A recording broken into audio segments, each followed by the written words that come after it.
Hello, everybody, and welcome to this week's episode of the Formula A podcast. We are going to be doing our home country review from Montreal, the Gilles Villeneuve circuit.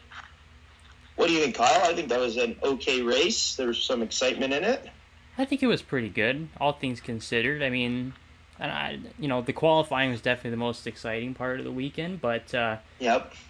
we did get to see another masterclass drive from Mr. Max Verstappen in that race. And through qualifying and through practices, just he was untouchable. It was more like the Circuit Max Verstappen this weekend, honestly. Nobody was touching that guy.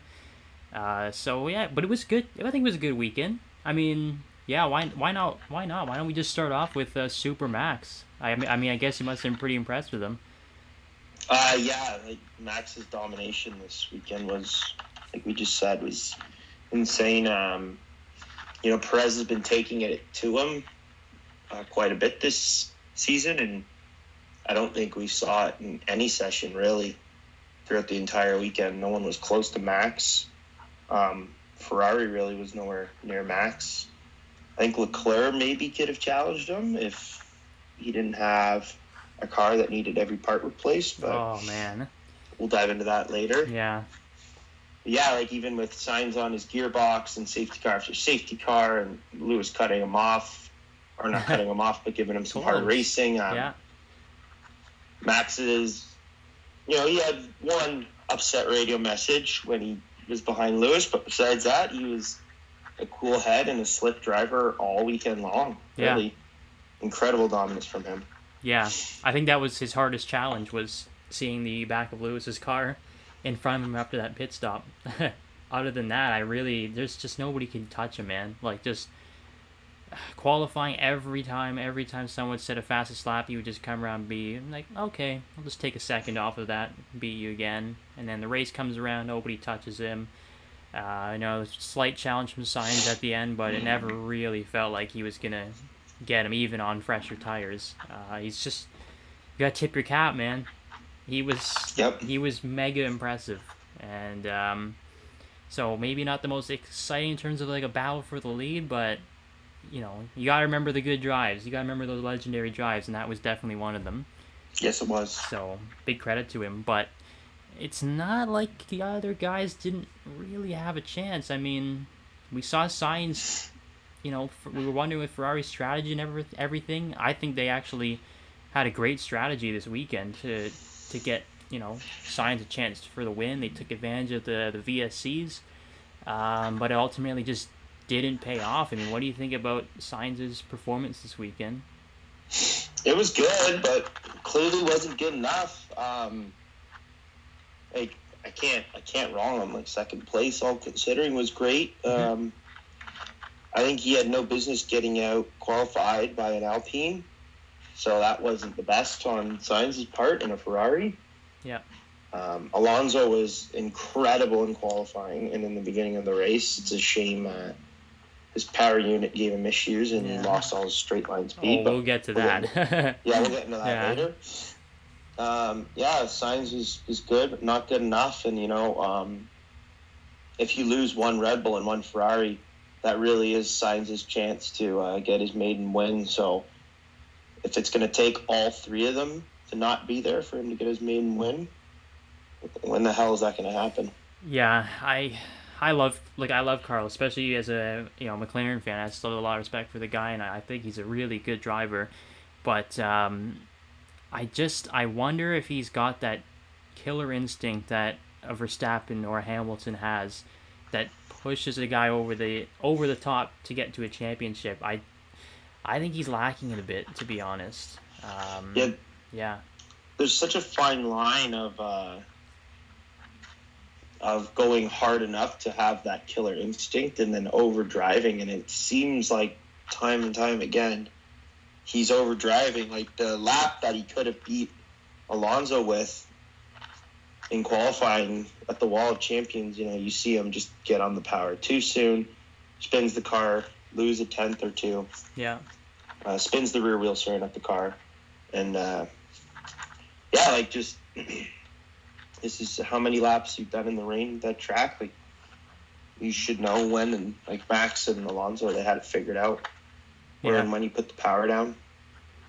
Yeah, I think you definitely got a little trigger happy at times. It was almost like he knew the pole was there, but he just and he got a little ahead of himself. And then it comes to the race too, and right after that safety car, and they've got him on fresh tires. He's right up behind Max. You think he might mount a challenge, and again, not taking anything away from Max, he was just that good. But like, I think if the roles were reversed and that was Max behind Carlos, it just seems like even if Max is you're not really in a position to make an overtake, he might do a lunge, or he might give the impression or move to the inside that he's going to make some sort of a move and try and get the guy offline and just psych him out a little bit. He just seems to read those scenarios a little better and isn't like afraid to stick his nose in there to get an overtake or create an opportunity for an overtake, right? That's what a lot of these guys have to do.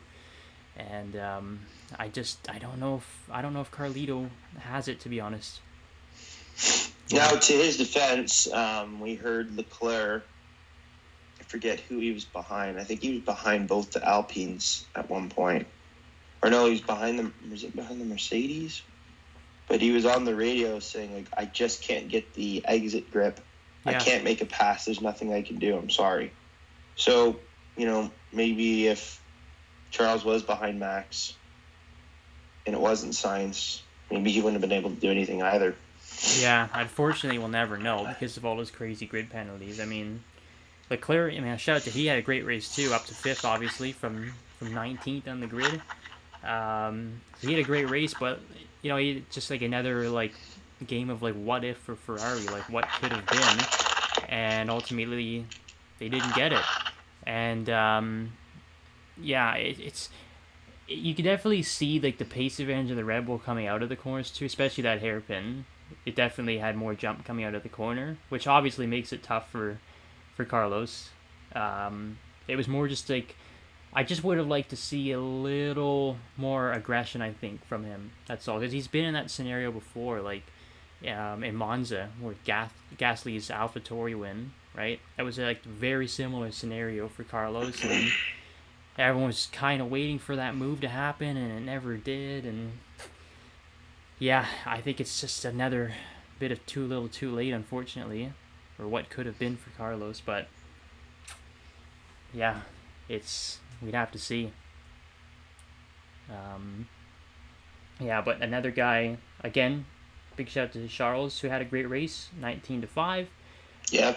But I think we should definitely talk about the guy who qualified P2 though, and another what could have been for Alonso and Alpine. What do you think about their overall performance, Ryan? It was looking great all weekend. You almost made my predictions look fantastic. I know. You had that crystal ball. I said Alpines are going to be faster on Canada, and I did not disappoint until the Renault engine went goodbye. Yeah. Well, not fully goodbye, but half goodbye. Au revoir, it said. Yeah. I totally get Fernando's frustration with having to be behind Ocon. Yeah. At the end of the race. And then swerving down the straight from Bottas was just, I think it's just Fernando things. Like, he just didn't give a fuck. He was already pissed off. Yeah. So, he went from 2nd to 7th. So he was like, screw it. Yeah. What's another 5 seconds? I don't care anymore. Yeah. But yeah, it was a disastrous end to what was going to be a great weekend for Fernando. It was a bit heartbreaking. I've never hated Fernando Alonso. I've never been his, I shouldn't say that. I am actually kind of a Fernando fan. Him and Max kind of remind me of each other. They're outspoken, they're aggressive drivers, and they both put a stop to dominant drivers of their eras. So yeah, there's a lot that they can relate to. So yeah, I have a soft spot for Fernando. I was excited to see him on the front row. Yeah, and it was sad to see. Actually, I don't even think he would have been in podium contention because it really looked like Alpine botched their strategy pretty hard. Yeah, They left it him was out way awful. too long on those tires, and Yeah. they were absolutely plastic discs by the time he came into the pit. Yeah, I don't know what they were waiting for. Like 2 VSCs, everybody around you was pit and got essentially a free pit stop. Everyone's going at half pace, and you're still out there. And now they've caught right up to you. They've already done their stop. They've got brand new tires, and you're still out there pedaling around on these old tires. I didn't get it at all. I don't know what they were trying to go for. I don't know if they were trying to like hope that they got a full safety car at some point, which eventually it happened, but it was way too late. Yeah, just terrible strategy. I don't know what they were thinking really. And it kind of reminded me of almost like Norris Russia. It's like where the bad tire calls where you should have the data, and there was enough VSCs, which are pretty much like half free pit stops. Yeah. So. And they just said, screw it, we're not doing it. It's just bizarre and really disappointing. It could have been so much better for them. Obviously, with faster cars behind them, it was going to be really tough to hold on to a podium, but you thought they maybe could have got a couple more spots.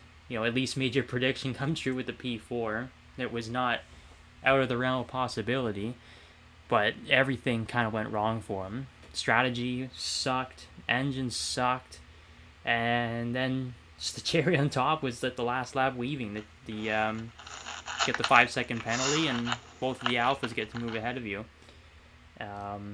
Speaking of both alphas, shout out to Zhou Guanyu. Yeah, continuously keeping all the haters silent and having a great weekend again. He's been impressive, can't deny it. Yeah, and that's another guy who's been super unlucky too, right?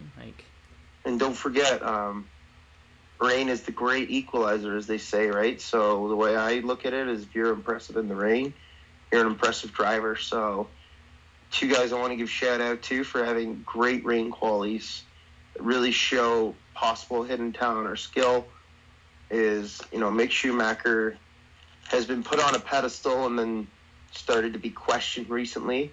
But that rain quality that he had definitely secures the confidence that he is a Schumacher and he can be a great driver. I just think he needs to be in the right team with the right confidence, and it'll come to him. But that rain quality was great. Yeah. Terrible. We'll get on Mick later, but terrible weekend for him as well. Yeah. What could have been. But Zhou Guanyu as well. Like the point we were making. Great qualification. Into Q3 and placed half decent in the wet. It's impressive. Yeah, I mean he's got 5 points now, so it's not too many. He should have at least double that, for sure. They've just had so many problems, Alfa Romeo, early on with reliability and some bad strategies, but that's a sneaky, dangerous car. They can do some damage when they want to, and Bottas just keeps chugging along. It just never seems to falter. So, and that's it. And yeah, he's a great mentor for Joe as well. I think it's definitely rubbing off on him. So that's a good team, good duo, and pretty impressed with them. You brought up Schumacher and Haas though. The only team that blew the opportunity more than Alpine. At least Alpine got some points. Haas walked away with a big fat 0 after such a promising qualifying. What do you make of the whole Haas weekend, or just the Sunday?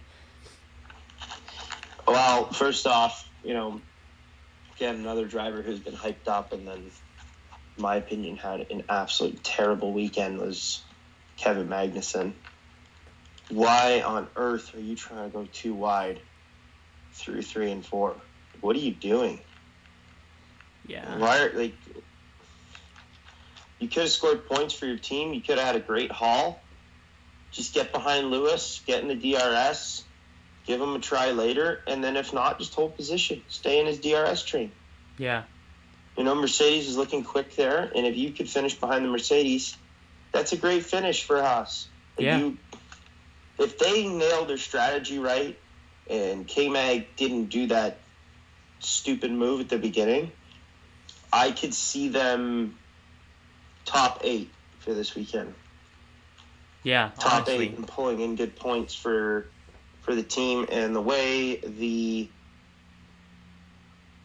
results of the championship sit at the moment, Haas has dropped to 9th, 1 point behind Aston Martin. So they're now second last, just like every other year. And that could have all changed this weekend, because not only could he grab a couple of points, it would have pushed Stroll out of the points, and they would have maintained that eighth place.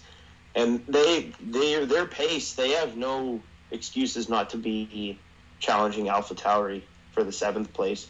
Oh, yeah. I think it's confident to say that they are not as fast as McLaren, Alpine, or Alfa Romeo. I really don't think they're close to those guys. Yep. But they could be fighting Aston Martin and AlphaTauri, or they should be beating Aston Martin, in my opinion. Oh, 100%. So that was a silly mistake from Magnussen and a huge points loss. Mick Schumacher could have been right behind him.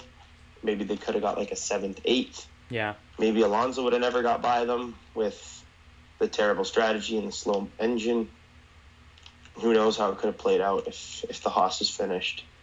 Well, K-Mag finished, but yeah, he didn't get the meatball flag for trying to go around Hamilton. It's too. What do you feel about him getting the meatball flag? You think it was the right call?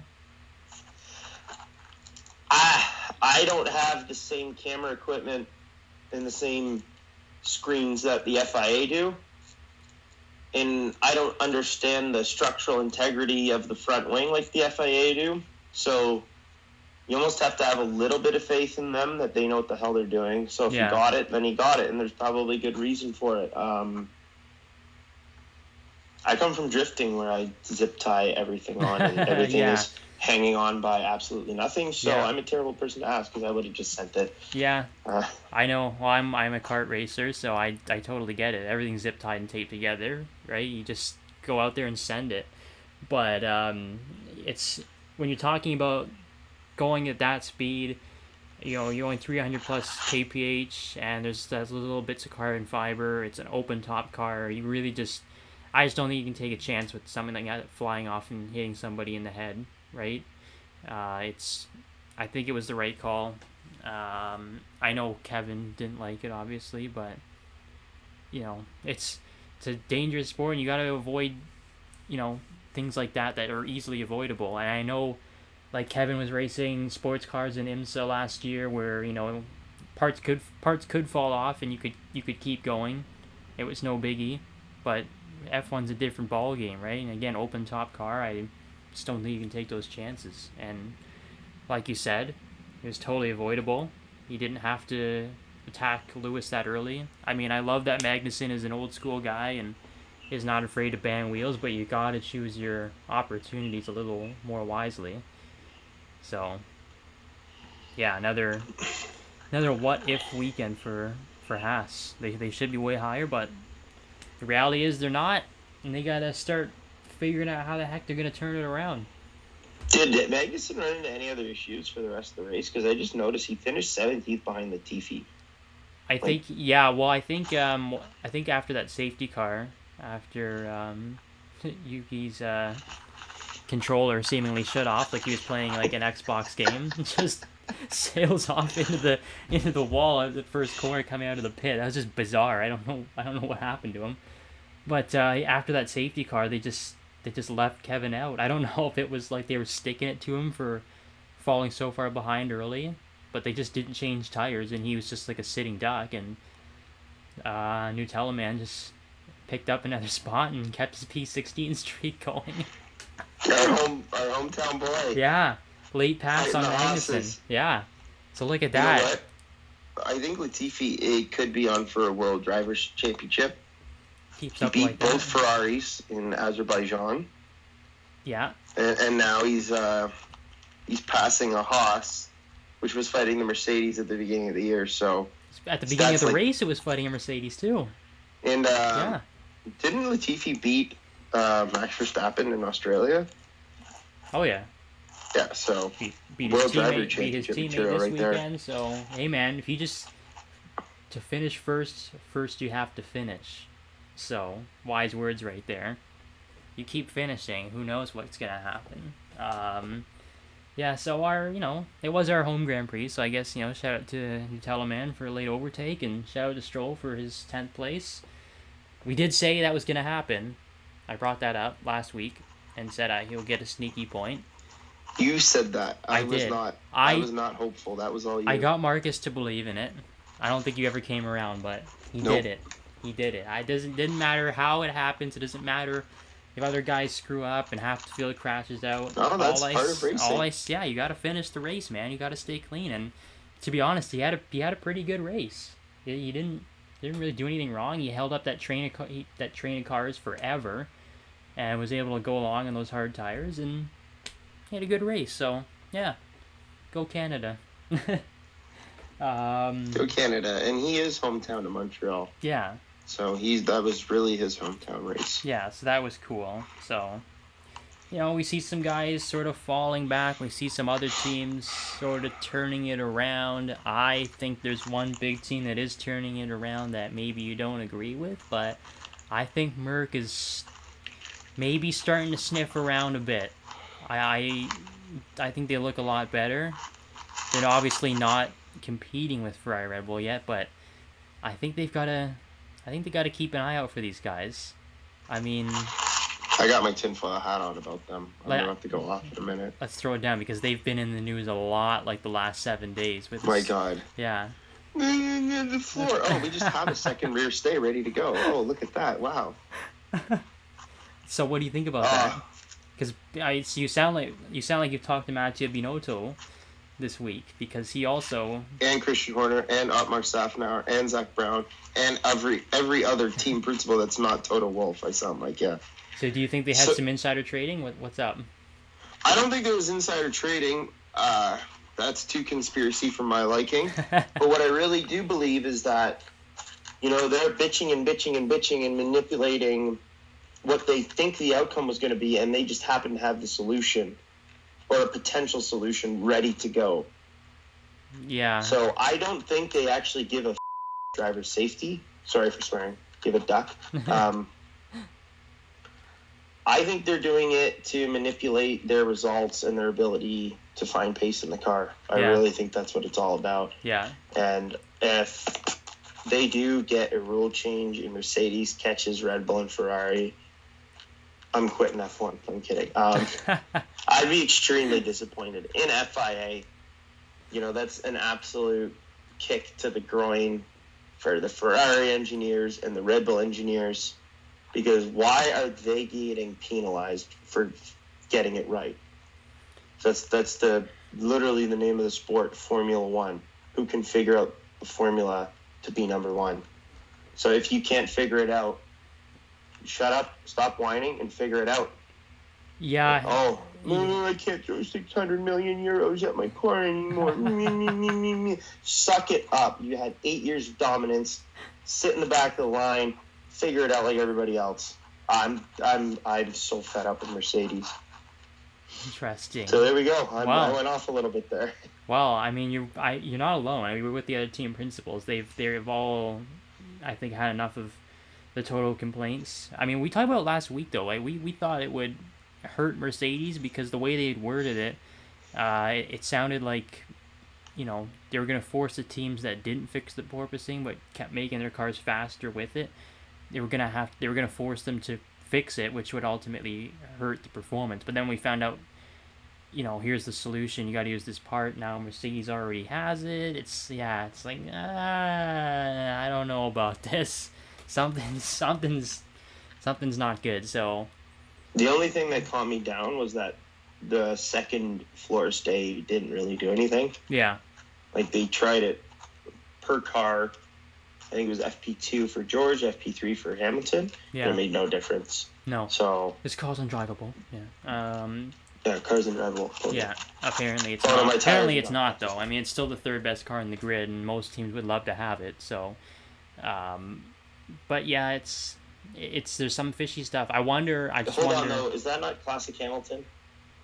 Yeah. Oh no, my tires are gone. Fastest lap. Yeah, The exactly. engine's losing power. Fastest lap. Yeah, Car's undrivable. purple sectors everywhere. Yeah, that's just classic Hamilton stuff. Yeah, so that's nothing new, but it'll be interesting. I don't know, like maybe because when Ferrari was really good back in 2019 and seemingly out of nowhere, the teams like got FI to investigate their engines, and it was deemed they were messing around with the fuel, and the engine was illegal, and they made a shady deal. It all went away. I just wonder if maybe if something might happen to Mercedes, some sort of an investigation. We'll have to see. It's obviously something that's not going to go away for a long time, this debate. So we'll have to see what the FIA does and what the teams do, their teams do, because they're clearly not happy. And you can't just ignore it. It's not going to go away until there's a fix. So. And you can't say that controversy and conspiracy theories, they have been proven real in F1 many times in the history of the sport. Oh, yeah. As far as back to the late 80s. I was just watching that Senna documentary on Netflix. Yeah, fantastic. You had the French FIA director support the French driver. Yeah. In trying, they tried their best to sabotage Ayrton Senna without getting caught. Like the Japanese GP. Oh, the turn-in. The turn-in. Yeah. Yeah, the turn-in. Yeah. If Ayrton Senna's car wasn't there, he would have gone over the grass. Like, he would yeah. have been close to the apex. You can see the telemetry. You can see his hands, right? It's... Yeah. And then I thought the whole point of the chicane with the tires, if you miss the actual chicane, is you go through the tires, it's actually a little bit slower. Yeah.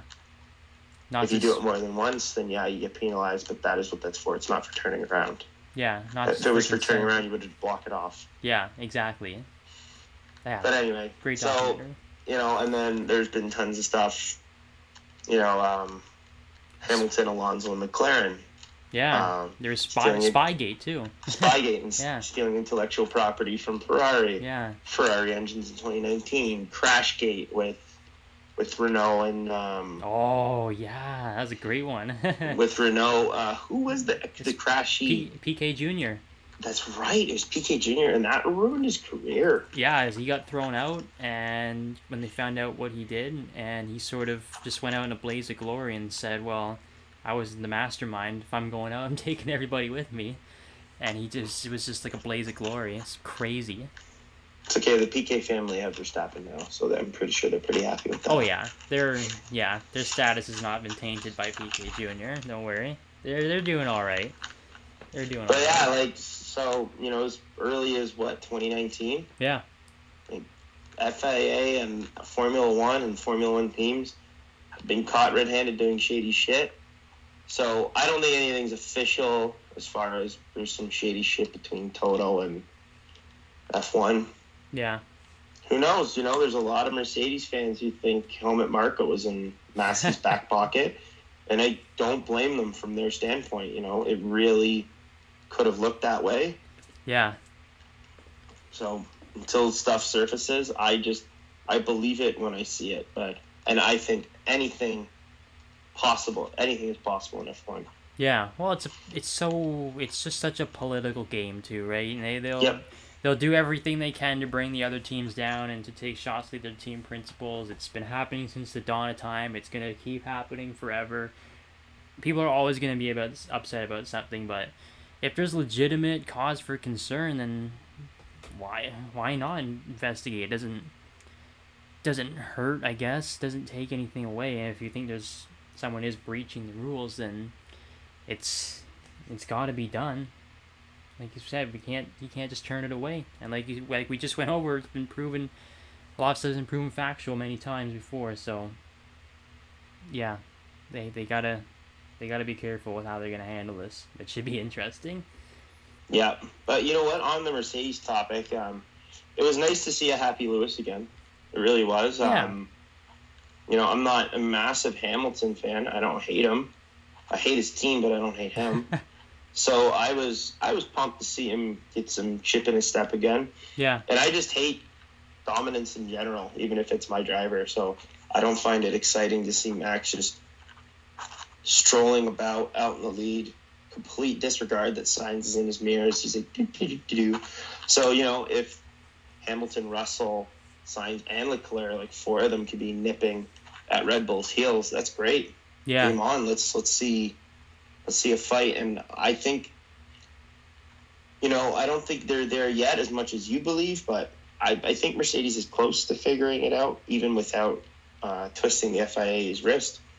And then if Hamilton gets some skip in his step again and some confidence in the car, this whole Russell outscoring him thing will come to a very quick end, because he's loved Canada. He always has. Yeah. And it goes to show, like, another one is, I would put really good money down there. No chance Hamilton is going to finish behind Russell in Brazil or Silverstone. Oh, okay. I thought you were going to say in, like, points in the season. I was like, whoa. It's a huge point. No. Yeah, okay. I mean, just, like, we go to Hamilton favorite tracks where he's got confidence, like, good confidence. Russell ain't beating him, in my opinion. He just became an honorary citizen of Brazil, too. The country gave him citizenship, so... Wow. Yeah. They love him there, right? They love him. He's like their adopted son, I guess. And I think just the connection to Senna, and Senna was his hero, and he talks about Senna all the time, right? So I think they just... Yeah. And it was actually in Canada where he broke the pole record, and they gifted him Senna's helmet on the track. Yep. That was like one of the coolest things ever. So. Well, his colorways on his helmet are forever a tribute to Senna. Yeah. So that's funny. That's really Senna's cool. The favorite driver of a lot of drivers. It just goes to show. He just had that. Yeah, he just had that driver's mentality, like just win at all costs, and he's a driver's driver. Yeah, and he was one with the car. He just understood and he was so precise. He was like to the point where he was like robotic, right? So, and just being able to understand how to get the best out of everything. And unfortunately, I wasn't around when he raced, but I can always, I always go back and watch the old clips and old races and everything, and hear other people talk about him, and it's super cool to hear about some of these old guys, right? I just wonder, like, you said about it was nice to see Hamilton just happy again and getting some success back into his racing. I just wonder because, there's guys that people generally disliked before when they're at the top of their game. Like, a lot of people did not like Vettel when he was at Red Bull, and now everybody seems to love him. The same thing with Fernando. A lot of people said, at Renault, always arrogant and cocky or whatever, we don't like him, and now everybody loves Fernando. So unless you're the Toronto Sun or a bunch of Canadians aren't too impressed with Vettel right now. I know. I'll bring that up quickly. I didn't really want to bring politics, but it's kind of... No, I'm not going to get into the political side of it. I'm just going to... It's funny, simply state what I've read, and then we'll have a giggle at it. So Vettel has made a comment about the Alberta oil sands and how it's not environmentally friendly, and it's a shame, and blah, blah, blah, shame on Canada. And then a bunch of, depending on what your stance is, no judgment at all. There's a large group who think he's an absolute hypocrite, and I don't blame them. But I also don't blame Vettel, because he's just using his platform to reach out to try and make a goal, regardless of what his platform is and how he's got there, burning a ton of fuel and a ton of diesel fuel, moving parts and cars all around the world. But regardless, so yeah, Vettel was in the newspapers. Like, I went to fill up, and I went in the gas station, and I saw Vettel's face in some controversial titles all over Canada this weekend, and I couldn't help but laugh. It was front page news. I think front page news in Canada. Yeah. So how the line's read, I'm not agreeing or disagreeing with it, but Vettel is a hypocrite is pretty much how he's portrayed. Yeah, I wish the news outlets here would have just talked, like, put more publicity on the race instead of stuff like that, but... I guess it's kind of funny to see. Yeah. Do you think an F1 driver would have ever made the front news of a Canadian newspaper in 2016? No. Pre-Netflix? No chance. No, unless Stroll won for Williams or something in Montreal, there's no way. No. Yeah. So it's a start, I guess. It's a start. It's like for the wrong reason. I guess all publicity is good publicity, like they say. Yeah. And that wasn't even in our talking points, but I just had to bring that up. No, it is funny. It was something. Well, it was more of like a local Canadian news thing, but it's out there. Yeah, It's out there. it's out there. Yeah. We haven't. Perez had a disastrous weekend as well. I was just gonna say we along didn't with see Alonso. our how our predictions were yet for Canada. How did we do? Oh, just by the way, just so everyone's aware, Lewis Hamilton sits sixth Yeah. in the driver's standings, and he's in a very lonely 77 points. Because Lando is 50 points behind him. I don't see him catching him anytime soon. No. And Carlos Sainz is 102 points ahead of him, and I don't see Sainz losing that to Hamilton anytime soon. No. So There'd be multiple. yeah, he's kind of in a lonely sixth, and now Carlos Sainz is 102 points, and George Russell is 111. So I could see that script flipping sooner than later. As long as the car stays on track, then it should. Yeah. Yeah, and Sainz stays out of gravel pits, then we're good. Yeah. But yeah. So how were the predictions this weekend for us? So predictions, I have my notes here somewhere. I did them at work. So we are now at Kyle 21 points, Ryan 23 points, and Marcus 21 points. So Marcus jumped 14 points. He had the most close predictions. It's tight. Wow. It's tight, and he got those points from. He got lucky with who did he get on the money? Well, he got Verstappen right with me, like correct spot and everything. Yeah. And then he got Russell in the correct spot, and that's what really saved his. Oh, that's big. Saves him, yeah. So he got so the way our points prediction system works is, if you get the top 5 right, even if it's not in order, you get points. But you get double points if you get the person in the correct spot. So he got 2 in the correct spot, and then you and I were just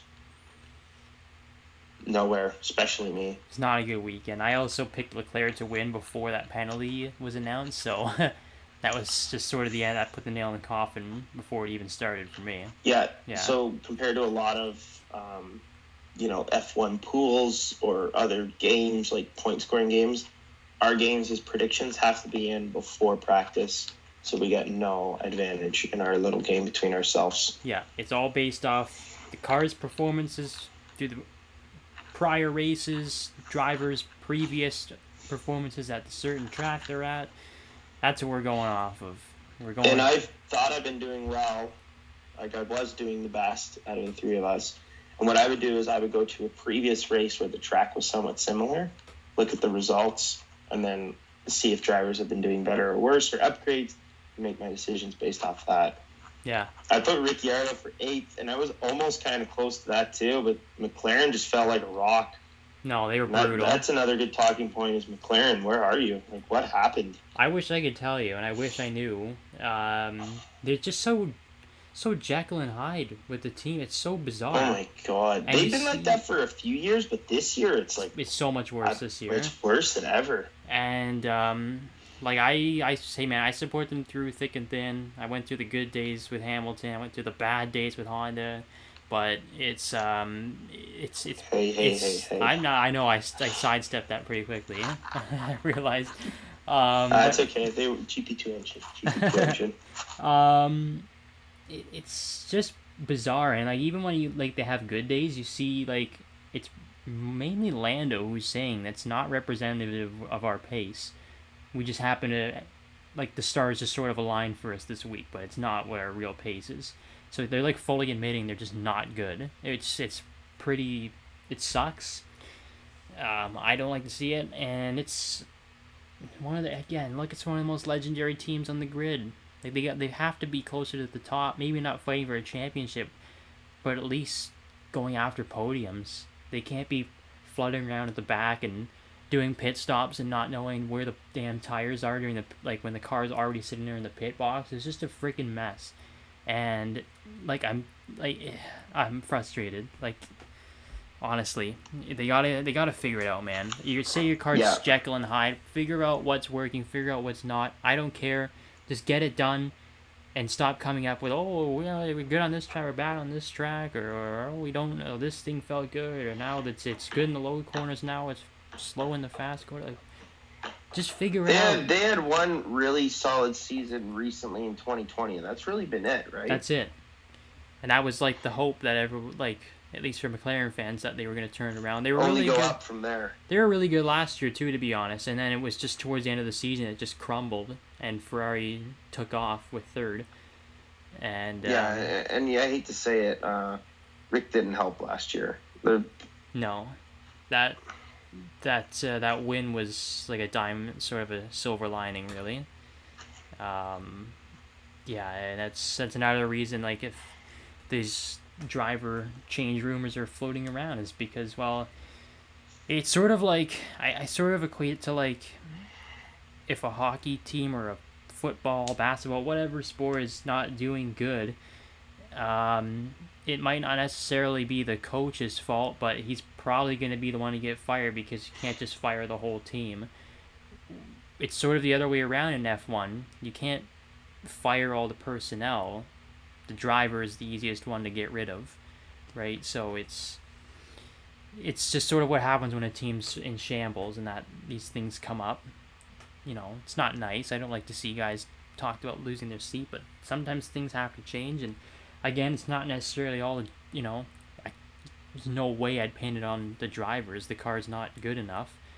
But some things just have to change, I don't think this weekend was Ricciardo's fault at all. No, I think absolutely he beat Lando fair on merit, and Yep. he should have collected points, and it was McLaren who threw the points away, not Rick. 100%. He was better He started P9 and very well could have made my P8 prediction correct. Yeah. 2 losses fell behind him from top 8, so he should have been way higher. Their strategy, like you just said, was terrible. Lando, I don't know if you heard that one radio message from Lando. It's like, we're going to box now to cover, I think it was Fernando. Yeah. And he's like, why are you telling me this now after I've been coasting for X amount of laps? Like, and he tried to kind of almost like backpedal. He's like, okay, box confirmed, because he got very sassy with the team. But I don't blame him. Like, it was just a bad, frustrating weekend. And then didn't he have a sassy remark in his post-race interview? He did. I forget what he said. I forget what it was, but he did say something that might have set people off, or it clearly set him off. If you're Zach Brown, you wouldn't want to listen to it. Yeah, exactly. Yeah. You got to mince their words a little bit more. But hey, something's got to change there. Teams go through ups and downs, and they're definitely on a down right now, and something's got to change. I don't know what. I don't think firing Rick's the answer. No, it's not going to change. It's not going to make the car any better. It's not going to change anything. I just think that he's been underperforming, but I think he's being used as a scapegoat a little too much for a team that's just underperforming and doesn't have the car to really compete right now. So they're on par with Alfa Romeo right now. That's what I say. I really hope, and I think the saving grace is, correct me if I'm wrong, but 2023 will be the first year that McLaren gets to produce a car with their all new facilities and their new wind tunnel. Yeah. So if I'm still going to have hope for McLaren, and I would love to see them do great, if they can't figure it out and they're still on a down, I'll give them 2 years to figure out their new facility. Yeah. So first year, your new facility, you're ironing. Like, I'm a millwright by trade, if anyone was ever curious. So I build and repair machinery, and I know how painful it is to get new machinery to run right. And I'm sure even at that caliber, you go through the growing pains and the install pains and the brand new setup issues. So I'll give them the benefit of the doubt the first year if they're a little lack. But if we go and roll into 2024 and it's still the same old story, then, like you said, flip the McLaren box upside down and flatten the whole team and rebuild. Yeah, so hopefully it doesn't have to come to that. I hope not. It doesn't. I hope not. And we'll see. Maybe they'll get energized for next weekend, home Grand Prix. Yeah. Yeah. And then, you know what? Maybe by that time too, years down the road, Williams will be with Renault. Latifi's taking Verstappen for the championship. Yeah. All right. Following in Jacques' footsteps. Yeah. Oh, Not gonna man. happen, but you can dream, right? Yeah, one can dream. But yeah.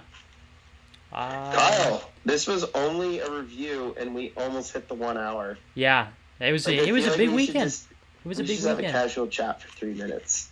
It was a big weekend. Yeah, it was. Yeah, we had a lot to cover. I think we covered it pretty good. I hope you guys enjoyed it. Yeah. And there's another huge weekend coming up next week, and we're going to be previewing the British Grand Prix. It's always one of the biggest races of the year, and that one's going to be a banger too, so can't wait. All right, let's see. This will really seal my opinion on Hamilton and Mercedes fans.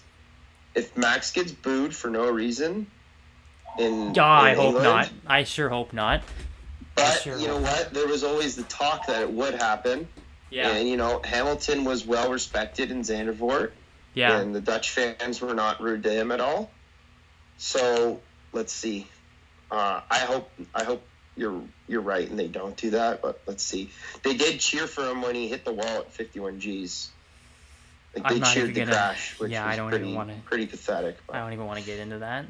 Yeah. Well, I guess maybe we will next week. Nah, we've been there, done that. Yeah, I hope we don't beat the dead horse. So. Yeah. All right, so you won't hear from us for a week. Hope everyone enjoyed this episode. Till next time, we will be doing Silverstone preview. Yeah, and if you haven't noticed by now, there was only 2 of us this week. Marcus might be back with us next week. I'm not sure. He's up in the sky right now. He's out of office. But, we'll see. We might be back to 3 next week, but we'll see. Either way, we'll talk to you guys next week. Yeah, for those who missed his impersonations, it will be back next week. Yeah, he'll be in character. So, yeah. All right, everybody. Cheers. Yeah, everybody. Hope you enjoyed it. And have a safe week, eh? And we'll talk next week, bud. All right, there, bud.